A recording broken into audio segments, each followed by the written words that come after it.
First question है अ circus artist is climbing a 20-meter long rope which is tightly stretched and tied from the top of a vertical pole to the ground. Find the height of the pole if the angle made by the rope with the ground level is 30 degree. तो इस question के अंदर अगर हम ध्यान से देखें तो उसने कहा है कि एक सर्कस आर्टिस्ट जो है 20 मीटर लंबे रोप पे रस्सी पे चढ़ता है, ठीक है, और जो कि स्ट्रेच हो रखी, जो रस्सी जो है स्ट्रेच हो रखी है एक वर्टिकल पोल से, ठीक। तो देखिए ध्यान से, ये जो है ये वो रस्सी है, ये रस्सी है जो कि इस पोल से बंधी हुई है, ठीक है। ये मैंने क्या माना है, इसको मैंने पोल माना है, ये वर्टिकल पोल है। इस पोल से ये हमारी वर्टिकल रस्सी है जो कि बंधी हुई है, और ये जो रस्सी है वो 20 मीटर लॉन्ग है। तो यहाँ पे हम लिख देते हैं ये 20 मीटर लॉन्ग हमारे पास रस्सी है, ठीक है, ओके। और हमें क्या करना है, इस पोल की जो हाइट है ये फाइंड आउट करनी है। क्वेश्चन में लिखा हुआ है find the height of the pole, हमें पोल की हाइट फाइंड आउट करनी है, ठीक, ओके। तो हम पोल की जो हाइट है उसको h मीटर लेट कर लेते हैं।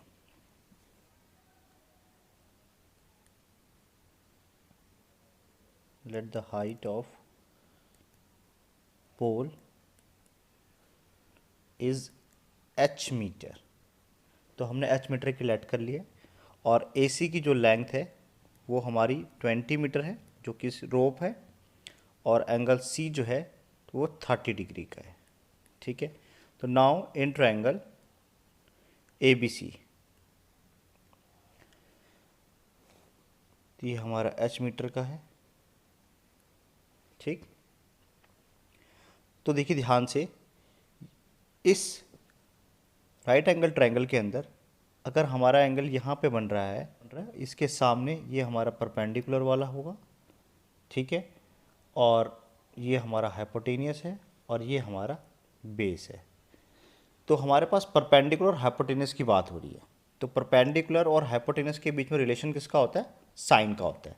हमने पढ़ा हुआ है, हमने सीखा हुआ है, पंडित बद्री प्रसाद हरे हरे बोले। तो देखिए ध्यान से, जो P और H है, ये P और H के बीच में रिलेशन किसका होता है, साइन का होता है।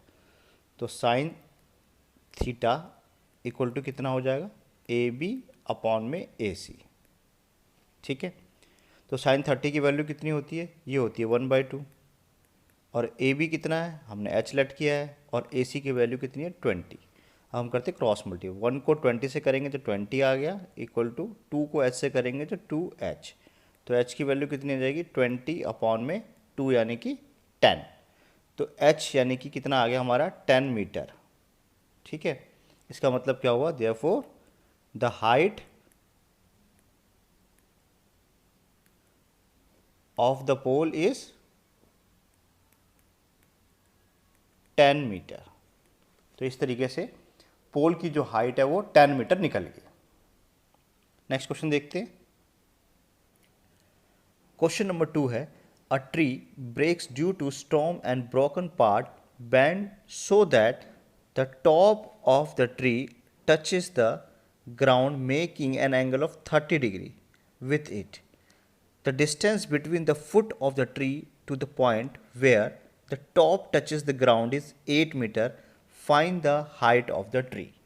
ठीक है, तो सपोज कीजिए ये एक बड़ा सा ट्री है, ठीक है। तो ट्री जो है कहीं से वो टूट गया, मान लेते कि इस पॉइंट से वो टूट गया, ठीक है। तो टूट गया तो ऊपर वाला पोर्शन जो है वो नीचे की तरफ झुक गया है, लिखा हुआ है कि वो बैंट हो गया है, ठीक है। और ग्राउंड को जो है touches the ground and make an angle of 30 degree, ठीक।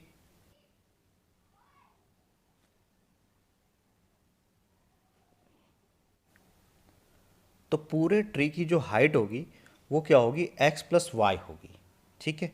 तो हम x प्लस वाई दोनों की वैल्यू निकाल लेंगे, जिससे हमें पूरे ट्री की जो हाइट होगी, हाइट ऑफ द ट्री पता लग जाएगा, ठीक। तो हम क्या करते हैं, लेट कर लेते हैं कि ये मेरा A पॉइंट है, ये मेरा B पॉइंट है, और ये मेरा C पॉइंट है, ठीक। तो total height of the tree is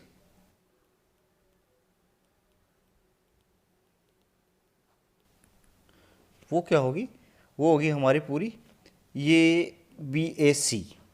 ठीक है, तो बी ए सी इसकी हाइट होगी। एक्चुअल में जो सी, हमें जो बैंड दिख रहा है वो सी यहाँ था, यहाँ से ये टूट कर जो है नीचे झुक गया ऐसे। ठीक,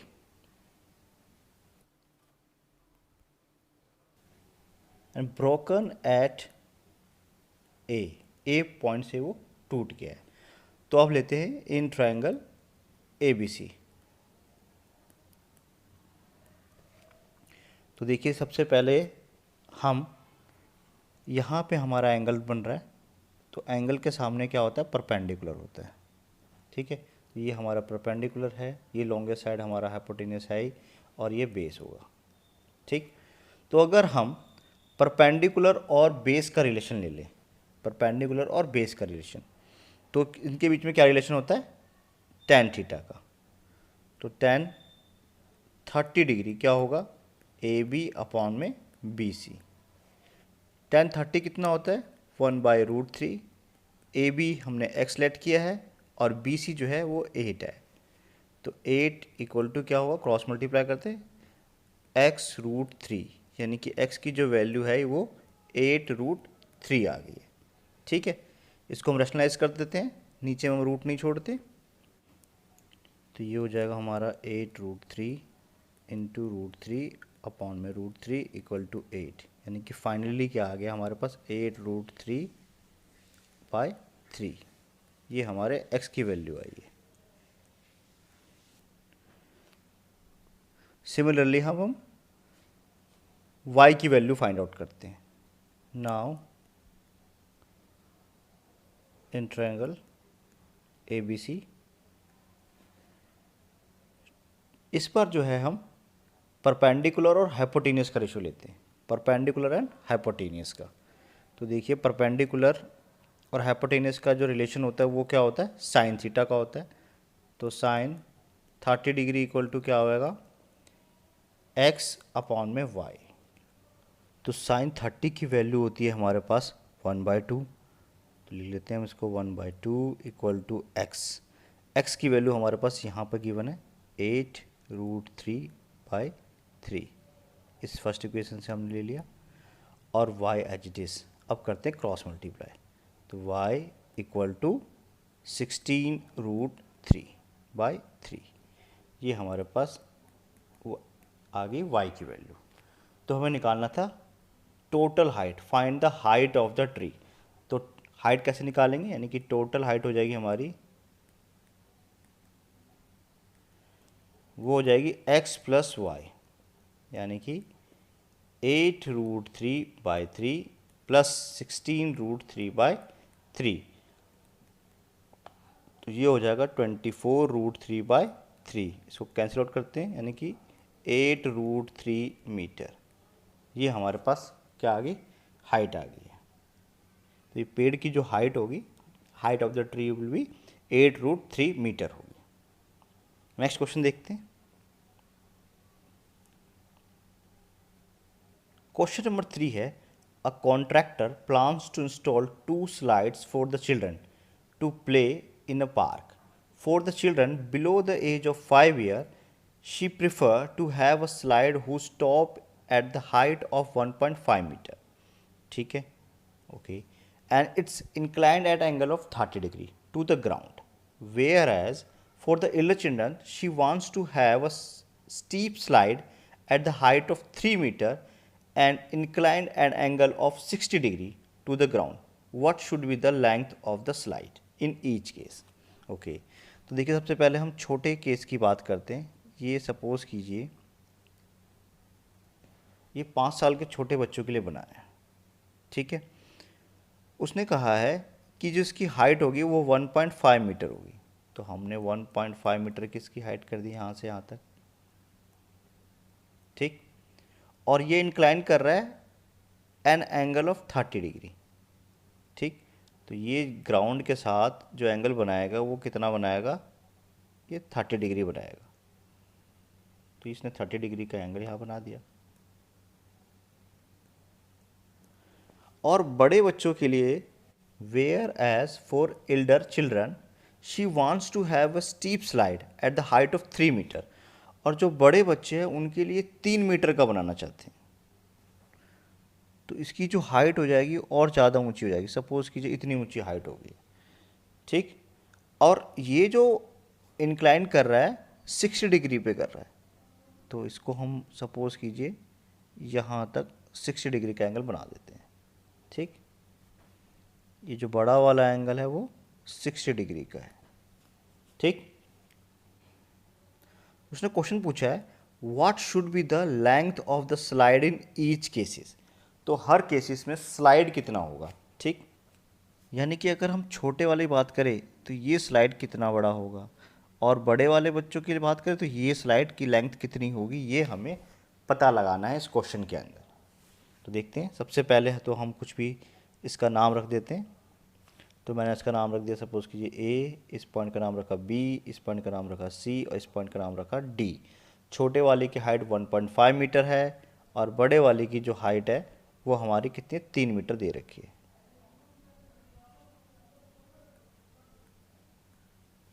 ठीक।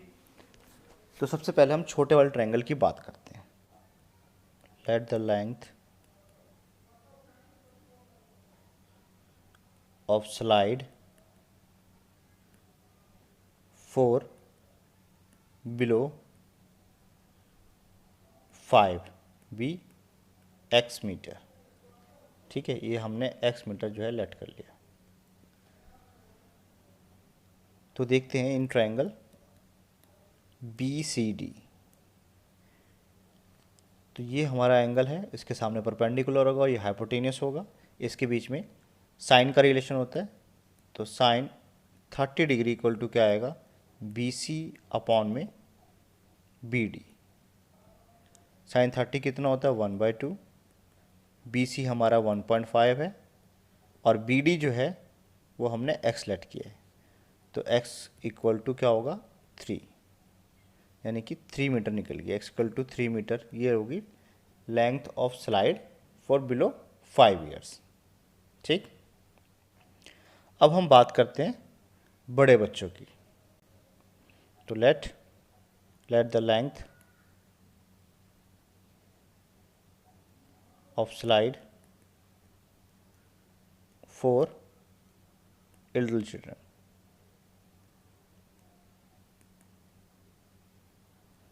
B y metre. ये हमने वाई मीटर लेट कर लिए। अब इसमें किस चीज़ का रिलेशन होगा, तो इस ट्रायंगल के लिए हम लेते हैं ट्रायंगल, बड़ा वाला ट्रायंगल ए सी डी। तो यहाँ लेते हैं साइन 60 डिग्री इक्वल टू क्या होगा, ए सी अपॉन में ए डी, ठीक है। Perpendicular oppose hypotenuse. साइन 60 होता है √3/2, ए सी हमारा 3 है और ए डी जो है हमें वाई। क्रॉस मल्टीप्लाई करते हैं तो ये हो जाएगा हमारे पास √3y इक्वल टू 6, और y की वैल्यू क्या आ जाएगी, 6 अपॉन में √3, ठीक है। इसको हम रैशनलाइज कर देते हैं, √3 से मल्टीप्लाई एंड √3 से डिवाइड, यानी कि आ गया 6√3 अपॉन में 3 एंड 3 2 टाइम्स पे काट देते, 2√3, ये आ गया। इतने मीटर की स्लाइड होगी फॉर लिटिल चिल्ड्रन, ठीक है। तो जो छोटे बच्चों के लिए साइड बनानी है वो हमें बनानी है 3 मीटर की, और जो बड़े बच्चों के लिए साइड बनानी है वो है 2√3 मीटर की। ये हमारा आंसर आ जाएगा।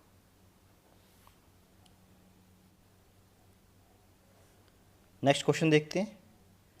क्वेश्चन नंबर 4 है the angle of elevation of the top of a tower from a point on the ground which is 30 metre away from the foot of the tower is 30 degree, find the height of the tower, ठीक है। तो सबसे पहले question को ध्यान से पढ़ते हैं। इसमें लिखा हुआ है एंगल ऑफ एलिवेशन, नीचे से ऊपर की ओर एंगल की बात हो रही है, from a point on the ground. Suppose कीजिए ये हमारा वो पॉइंट है जिस पॉइंट से हमें बात करनी है, ठीक।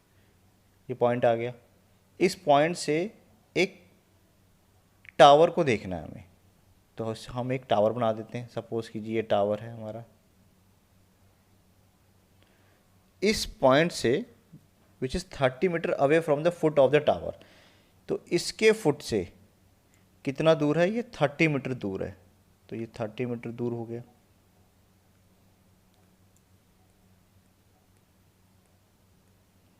और एंगल ऑफ एलिवेशन बन रहा है, उसके टॉप पे जो एंगल बन रहा है, ये इसका टॉप है। इस टॉप के साथ जो एंगल ऑफ एलिवेशन बन रहा है वो कितना बन रहा है, वो बन रहा है हमारा 30 डिग्री का। तो 30 डिग्री का हम एंगल बना देते हैं। और क्वेश्चन में उसने पूछा है find the height of the tower. इस टावर की हमें हाइट फाइंड आउट करनी है। तो सबसे पहले लेट कर लेते हैं, इस टावर की जो हाइट होगी वो h मीटर की होगी। ठीक है, तो let the height of tower is h metre. ठीक है, इसका हम कुछ नाम देते हैं, सपोज कि ये A है, ये B है और ये C है। तो यहाँ हमारा एंगल है, एंगल के सामने बनता है हमारा परपेंडिकुलर, तो ये परपेंडिकुलर बन गया, ये हमारा हाइपोटेनियस है और ये हमारा बेस है। ठीक, तो परपेंडिकुलर और बेस के बीच में क्या रिलेशन होता है, tan थीटा का। तो in triangle ABC tan 30 degree equal to क्या आएगा, AB अपॉन में BC। tan 30 होता है हमारा 1/√3, AB हमारा h है और BC हमारा 30 है। क्रॉस मल्टीप्लाई करते हैं, 30 इक्वल टू h√3 और h की वैल्यू कितनी आ जाएगी, 30 अपॉन में √3।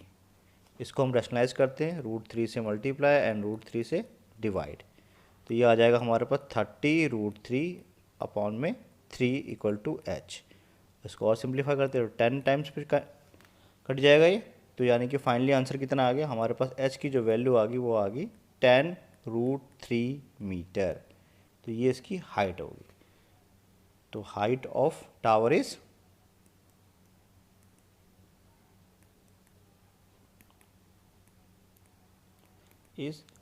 10√3 मीटर हमारा आंसर आ जाएगा। चाहे तो हम इसको और सिंप्लीफाई कर सकते हैं, 10 इंटू इसकी जो वैल्यू होती है 1.73 होती है अप्रोक्स, इसको मल्टीप्लाई करेंगे तो 17.3 मीटर भी हम लिख सकते हैं। ठीक है, अदरवाइज हम 10√3 छोड़ देंगे तो भी हमारा आंसर सही है। नेक्स्ट क्वेश्चन देखते हैं। क्वेश्चन नंबर 5 है, a kite is flying at a height of 60 metre above the ground. The steering attached to the kite is temporarily tied to a point on the ground. The inclination of the string with the ground is 60 degree. Find the length of the string assuming that there is no slack in the string. ठीक, तो question में लिखा है कि एक kite जो है वो 60 मीटर ऊंचा उड़ रहा है ग्राउंड से। तो सपोज़ कीजिए ये हमारे ग्राउंड से ये 60 मीटर ऊंचा काइट उड़ रहा है। ठीक, यानी कि इसकी जो हाइट होगी वो 60 मीटर ऑलरेडी क्वेश्चन में गिवन है। यहाँ पे कोई काइट जो है वो उड़ रहा है। ठीक, उसका लिखा है the string attach to the kite is temporarily tied to a point on the ground. अब इस काइट से जो इसकी स्ट्रिंग धागा आ रहा है वो ग्राउंड पे सपोज कीजिए यहाँ पे बंधा हुआ है टेम्परली, और inclination of the string with the ground is 60 degree, और इनके बीच में जो एंगल बन रहा है वो कितने का बन रहा है, वो क्वेश्चन में लिखा है कि ये 60 डिग्री का एंगल बन रहा है। ठीक, और साथ ही साथ उसने बोला है कि इसकी लेंथ फाइंड कीजिए और अज्यूम कीजिए कि there is no slack in the string, यानी कि धागे में कोई ढील नहीं है, वो बिल्कुल सीधा है। ठीक, और तो तब इस स्ट्रिंग की लेंथ कितनी होगी ये हमें फाइंड आउट करना है। तो नहीं पता तो हमने इसको एच लेट मान लिया कि ये भाई ये एच मीटर लंबा है। ठीक, इसका कुछ नाम दे देते हैं, ये ए है, ये बी है, ये सी है। Let h metre be the length of string.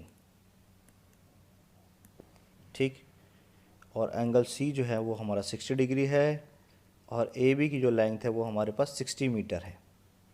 तो now in triangle A B C, इस राइट एंगल ट्रायंगल में परपेंडिकुलर और हाइपोटेनस का रिलेशन है। तो क्या बनेगा रिलेशन साइन थीटा का, तो साइन 60 डिग्री इक्वल टू क्या होगा, ए बी अपॉन में ए सी। साइन 60 होता है √3/2, ए बी हमारा है 60 है और ए सी हमें नहीं पता, हमने h लेट किया है, क्रॉस मल्टीप्लाई करते हैं तो √3h इक्वल टू 120 और h इक्वल टू होगा 120 अपॉन में √3। इसको करते हैं हम यहाँ से रैशनलाइज, तो क्या आ गया, ये आ गया फाइनली हमारे पास 120√3/3 यानी कि 40 टाइम्स पे। तो 40√3 इसका क्या आ गया, लेंथ ऑफ स्ट्रिंग आ गया। तो इतने मीटर की हमारी धागे की लंबाई है।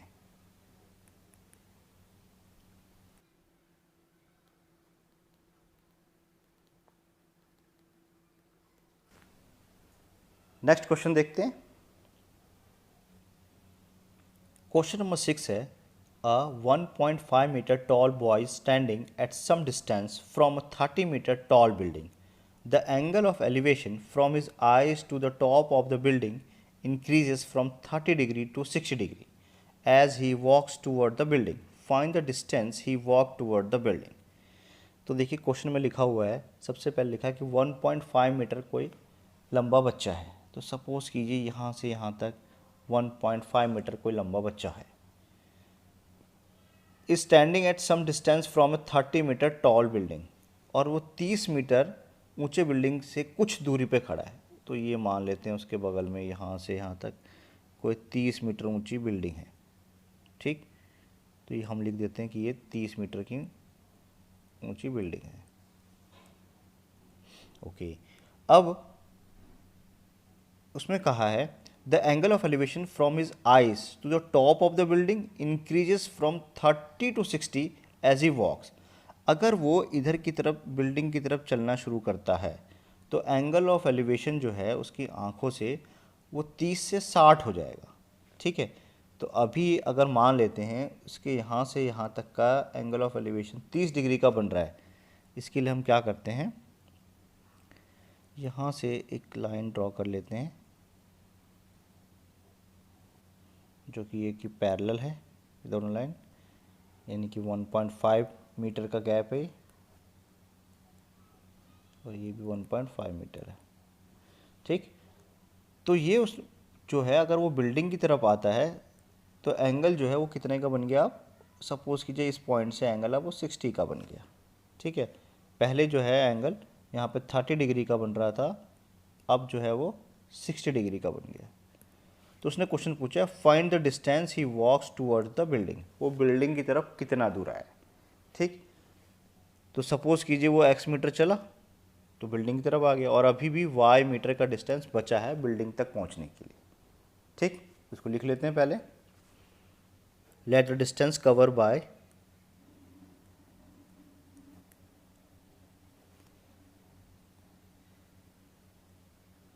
बॉय इज x मीटर, ठीक है, एंड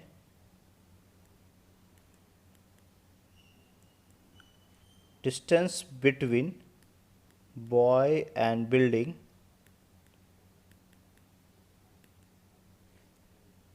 इज y मीटर, ठीक है। अभी भी y मीटर का डिस्टेंस जो है वो बचा हुआ है। तो टोटल हाइट जो है अगर 30 मीटर है और तो अब कितना डिस्टेंस बचेगा, तो अब बचेगा यहाँ पे 28.5। ये डिस्टेंस यहाँ के बिल्डिंग से लेके इसकी आंखों के ऊपर तक का 28.5 बचेगा, और 1.5 मीटर उसकी खुद की बच्चे की है। तो टोटल कितना हो गया, 30 मीटर का के हिसाब से बिल्डिंग बन गई, ठीक। तो हम इसका कुछ नाम रख लेते हैं। सपोज़ कीजिए ये ए है, ये बी है, ये सी पॉइंट है और ये डी पॉइंट है, ठीक है। तो now in triangle A B C, तो देखिए ध्यान से ये परपेंडिकुलर है, ठीक है। ये वाला जो है हमारा परपेंडिकुलर है यहाँ से यहाँ तक का, और ये हमारा बेस है। इस ट्रायंगल के अंदर परपेंडिकुलर और बेस का रिलेशन है, ये हमारा बेस है, ठीक है। परपेंडिकुलर और बेस का रिलेशन है, और परपेंडिकुलर बेस का रिलेशन क्या होता है, tan थीटा होता है। तो tan 60 डिग्री इक्वल टू क्या होगा, ए बी अपॉन में बी सी।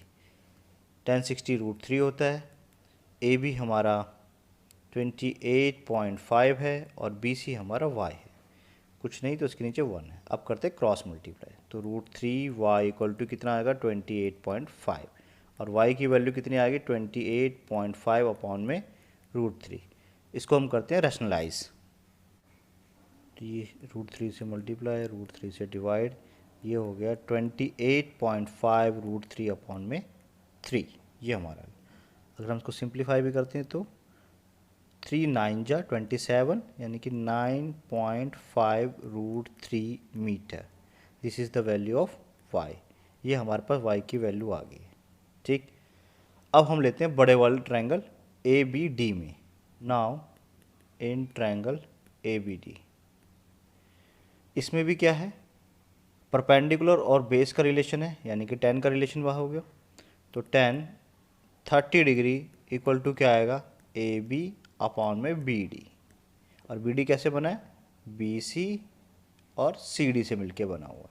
ठीक, tan 30 होता है 1/√3, AB जो है हमारा है 28.5, और इसके वजह सकते हैं y प्लस एक्स, और y प्लस एक्स, और y को हम किससे रिप्लेस कर सकते हैं 9 ये हमारे पास y की वैल्यू है, इसे रिप्लेस कर सकते हैं 1/√3 इक्वल टू 28.5 अपॉन 9.5 √3 प्लस का x, इसको करते हैं क्रॉस मल्टीप्लाई।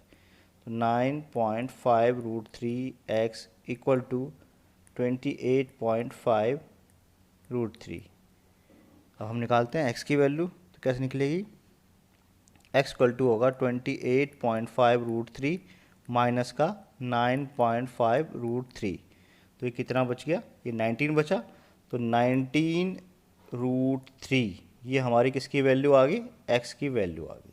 ठीक है, तो क्वेश्चन पूछा था उसने कि find the distance he walk toward the building, वो बिल्डिंग की तरफ कितना चला, तो वो 19 √3 मीटर जो है बिल्डिंग की तरफ चला है। क्वेश्चन नंबर 7 है, from a point on the ground the angle of elevation of A bottom and the top of A transmission tower fixed at the top of a 20 meter high building are 45 degree and 60 degree respectively. Find the height of the tower. तो question में लिखा हुआ है कि ground के एक point से, suppose कीजिए मेरा ग्राउंड का पॉइंट ये वाला है, ठीक है, इस पॉइंट से टॉप और बॉटम, किसी टावर के टॉप और बॉटम पे जो कि 20 मीटर हाई बिल्डिंग पे है, तो सपोज कीजिए ये एक 20 मीटर की ऊंची बिल्डिंग है। ठीक, ये 20 मीटर की हमारी एक ऊंची सी बिल्डिंग होगी, इसके ऊपर टावर लगा है, तो हमने इसके ऊपर एक टावर लगा दिया। सपोज कीजिए ये हमारा टावर है, इसके टॉप और बॉटम पे जो हमारा एंगल बन रहा है वो 45 और 60 डिग्री बन रहा है। ये हमने बॉटम पे बनाया, और अब हम बनाते हैं टॉप पे, ये हमने टॉप पे बना दिया। ठीक, तो ये जो है हमारा 45 डिग्री का है, और बड़ा वाला जो है वो 60 डिग्री का एंगल बन रहा है। ठीक है, find the height of the tower, इस टावर की हमें हाइट फाइंड आउट करनी है, तो हमने h मीटर जो है लेट कर लिया है। ठीक, इसका नाम दे देते हैं ABCD। ठीक, तो सबसे पहले लिखते हैं, let the height of tower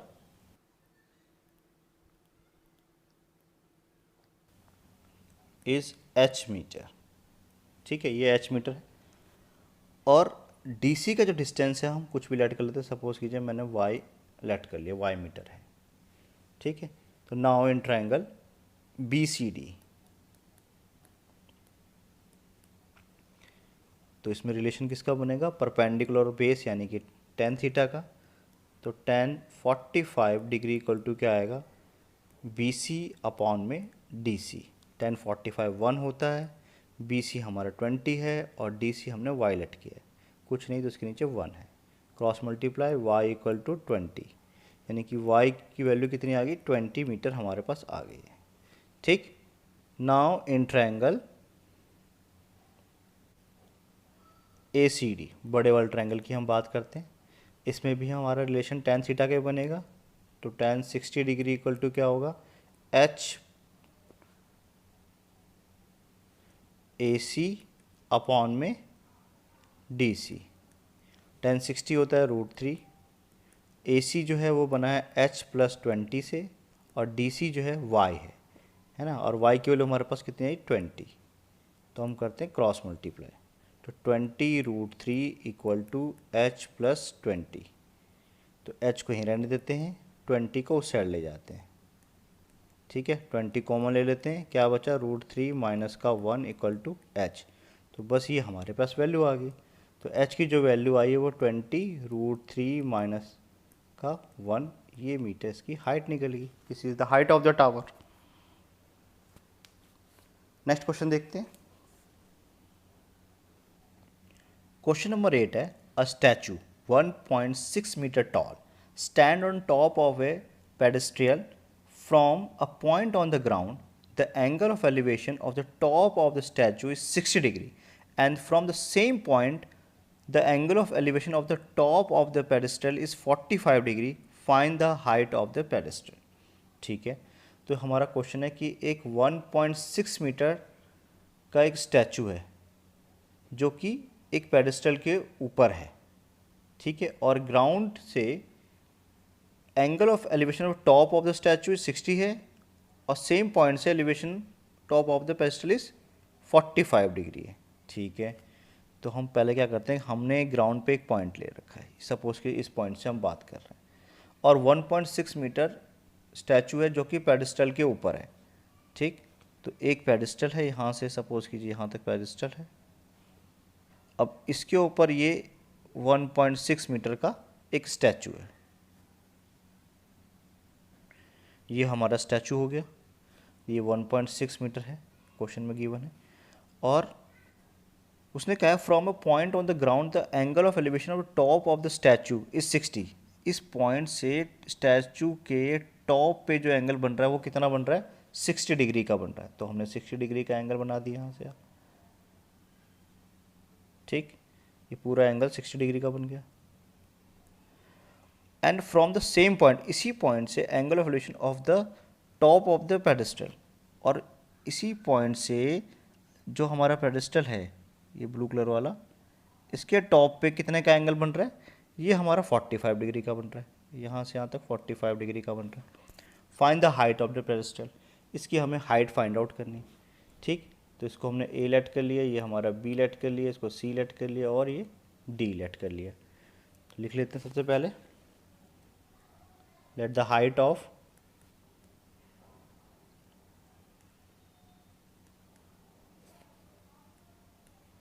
pedestal is h metre. ये हमने h मीटर का लेट कर लिया। ठीक, तो इन ट्रायंगल BCD, सबसे पहले हम छोटा वाला ट्रायंगल BCD लेते हैं। तो परपेंडिकुलर और बेस का रिलेशन है, यहाँ पर भी हम कुछ भी x या y कुछ भी लेट कर लेते हैं, हमने x लेट कर लिया। तो इस BCD में जो हमारा परपेंडिकुलर और बेस का रिलेशन क्या होता है, tan थीटा का। तो tan 45 डिग्री इक्वल टू क्या आएगा, BC अपॉन DC। tan 45 यानी वैल्यू 1 होती है, BC हमने h लेट किया है और DC हमारा x है। तो x की वैल्यू कितनी आ गई, h के इक्वल आ गई। ठीक है, this is my first equation. अब हम बड़े वाले ट्रायंगल की बात करते हैं। Now in triangle ACD, ACD के अंदर सेम रिलेशन है। तो tan 60 डिग्री इक्वल टू कितना होगा, AC अपॉन में DC। tan 60 कितना होता है हमारा,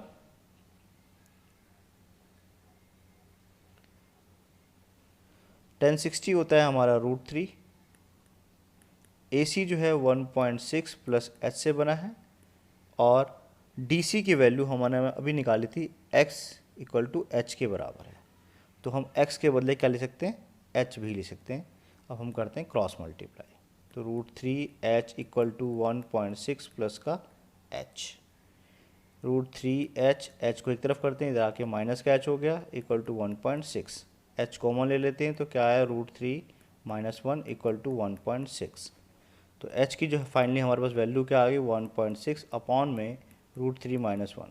इसको करते हैं हम रैशनलाइज, तो प्लस के 1 और √3 प्लस का 1, ये आ गया हमारे पास 1.6 इंटू √3 प्लस का 1 अपॉन में, यहाँ देखिए a माइनस बी है, यहाँ पे a प्लस बी है, तो ये क्या हो जाएगा, a square minus B square.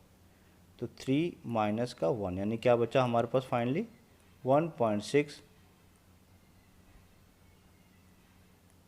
√3 plus का 1 और अपॉन में 2। इसको हम और सिंप्लीफाई करते हैं तो क्या बचा 0.8। ठीक है, 0.8 और बाकी का एज इट इज़, ये हमारा फाइनली आंसर आ गया। ठीक है, तो यानी कि 0.8 ब्रैकेट में √3 प्लस 1 मीटर, ये किसकी हाइट निकली है? ये पेडिस्टल की हाइट है। तो हमसे पूछी थी find the height of the pedestal, तो पेडिस्टल की हाइट आ गई 0.8 √3 प्लस 1 मीटर। ये हमारा आंसर है।